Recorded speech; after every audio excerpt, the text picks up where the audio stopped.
Bienvenue à Connexion vous répond. On a une question formidable aujourd'hui qui vient de Benjamin. On dit souvent que le Saint-Esprit et la conversion sont liés. Entre parenthèses, on ne peut pas être sauvé en dehors de l'œuvre de régénération que l'Esprit fait en nous. Comment les gens étaient-ils sauvés avant la venue du Saint-Esprit dans Acte 2? Les apôtres n'étaient-ils pas sauvés avant ce moment? Et qu'en est-il des saints de l'Ancien Testament? Alors pour résumer cela, quel était le rôle du Saint-Esprit avant et après la venue de Jésus-Christ? Alors, c'est une question super qui vient suite au message de ce dimanche passé, que j'attends depuis un certain moment, même avant. Il faut savoir que c'est une question qui fait pas mal de débats dans les cercles théologiques. Alors du coup, je vais vous donner l'avis que je ne partage pas.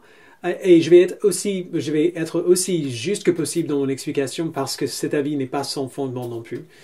Et puis je vais vous donner mon avis. Certains théologiens diront que les saints de l'Ancien Testament et ceux qui ont cru en Jésus avant la venue de l'Esprit dans Acte 2 ont fait la même expérience que nous qui venons après. Et que dans Acte 2, nous voyons la descente d'une puissance particulière pour un moment particulier tout court. Et ils disent cela parce que, tu avais raison de le souligner dans ta question, les apôtres et les saints de l'Ancien Testament semblent bel et bien convertis avant Acte 2. Paul va même dire que Abraham avait la foi en Dieu et que cette foi lui a été imputée comme justice. Et on le voit dans Romains 4, verset 9. Alors, il ne peut pas y avoir de doute que les saints de l'Ancien Testament avaient bien la foi en le Messie et que c'est l'Esprit qui leur a donné cette foi. Alors, du coup, selon cette position, la différence entre l'œuvre de l'Esprit dans l'Ancien Testament et l'œuvre de l'Esprit dans le Nouveau Testament, c'est une différence de degré et non pas une différence de fait. Il fait la même chose depuis le début, mais il le fait simplement de manière plus extraordinaire dans le livre des Actes, en particulier dans Acte 2. Eh bien, je ne suis pas d'accord avec cela. La première raison pour laquelle je ne suis pas d'accord avec cela, la plus basique, se trouve dans trois versets, dans Jean chapitre 7. Donc Jean 7, versets 37 à 39. Le dernier jour, le grand jour de la fête, Jésus debout s'écria, « Si quelqu'un a soif, qu'il vienne à moi et qu'il boive. Celui qui croit en moi, des fleuves d'eau vive couleront de lui, comme l'a dit l'Écriture. » Jésus dit cela à propos de l'Esprit que devaient recevoir ceux qui croiraient en lui. En effet, l'Esprit n'avait pas encore été donné parce que Jésus n'avait pas encore été élevé dans sa gloire. Ok? Donc dans ce texte, on voit qu'avant que Jésus soit élevé dans sa gloire, c'est-à-dire crucifié, ressuscité, monté au ciel et assis à la droite de Dieu, l'Esprit n'avait pas encore été donné. Jean ne dit pas que l'Esprit avait été donné dans le passé, mais un peu moins.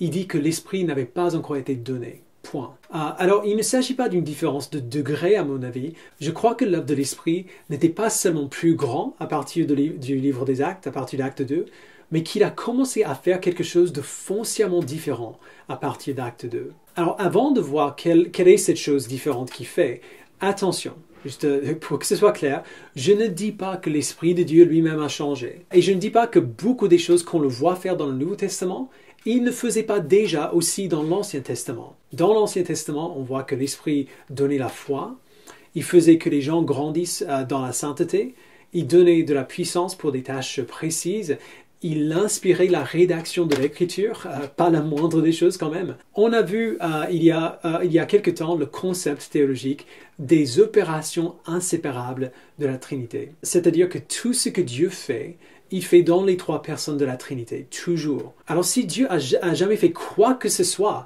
c'était par l'Esprit. C'était le Père, le Fils et l'Esprit qui travaillaient ensemble. Mais on le voit quand même faire des choses différentes à des moments différents de l'histoire. Le plan de Dieu s'accomplit dans l'histoire humaine. Dieu a décrété le pardon des péchés par la mort de son Fils une éternité avant de créer le monde. Et pourtant, son Fils s'est fait crucifier pour nos péchés à un moment précis, il y a 2000 ans. Pas avant. Le pardon des péchés que Dieu donnait avant était en anticipation de cet événement historique. Et je crois qu'on voit quelque chose de similaire dans Acte 2 et depuis Acte 2 jusqu'à aujourd'hui. L'Esprit travaille et œuvre dans ce monde depuis la création du monde.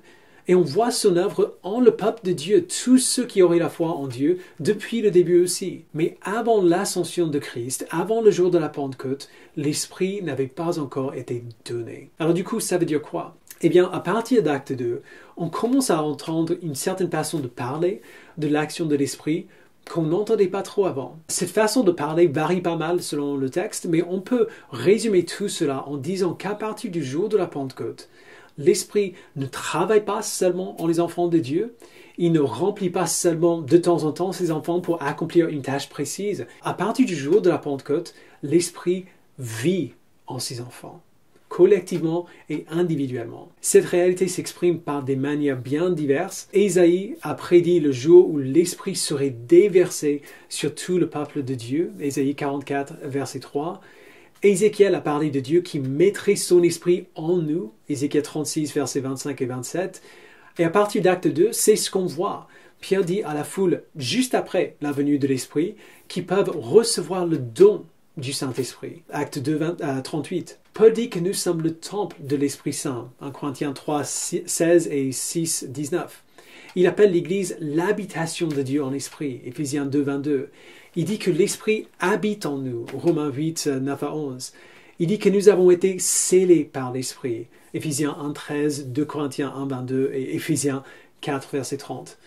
Et c'est grâce à l'Esprit qui vit en nous que Jésus-Christ est avec nous toujours, jusqu'à la fin du monde. Matthieu 28, verset 20. L'Esprit a toujours été à l'œuvre et son œuvre a toujours été immense et une grâce envers le peuple de Dieu. Mais nous qui vivons après l'ascension de Jésus-Christ, nous bénéficions d'une expérience encore plus merveilleuse que les saints qui venaient avant, celle d'avoir l'Esprit de Dieu qui vit en nous, qui ne nous remplit pas seulement pour des tâches particulières, même s'il fait encore ça, mais qui nous remplit continuellement pour toutes les tâches, qui nous rend capables de tout faire pour la gloire de Dieu. Le Père a toujours agi, le Fils a toujours agi et l'Esprit a toujours agi.